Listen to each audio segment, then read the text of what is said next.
There are some times in my college life when my desire to have a girlfriend would be at its peak. Sometimes, looking at couples holding hands and roaming around the campus, I felt so weird hanging out alone that I used to ask myself, dude, why am I still single? Now, there are countless reasons for this issue, but the most important one is the fear to approach. Considering the fact of me being the shy type of person, I never considered approaching a girl was a good idea. Instead, I only spoke with those girls who approached me first. Now, considering the fact of me being the fattu kind of person, I hardly had much of female friends, and so I thought that the whole female world had no interest in me. But wait, I was wrong. When I look back at some of the instances which happened to me in the past, my opinion about everything changes. It was after my 10th grade when I had joined an IIT coaching. There was one girl who used to ask for notes from me every time before the class would start. It was recently I found out from a mutual friend that she used to like me, but back then I hardly knew that she was trying to give me some kind of signals.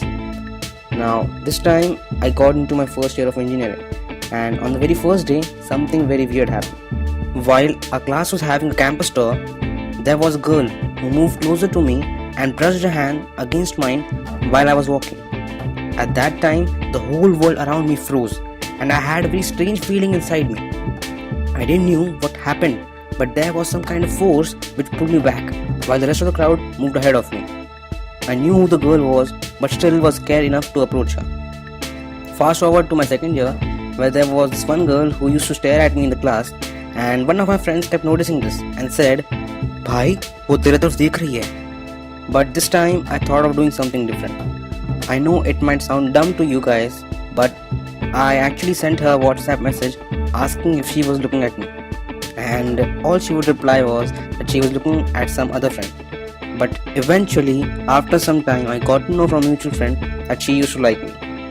Now, it gets pretty frustrating to understand just from girl's signal that she is interested or not, and so each and every story of mine got a bit fucked up. There is not much here to blame the girls, but I have a very simple question for them. Just forget about signals. Why don't you just say it? I mean, it would help us a lot to understand what the hell is going on in your mind.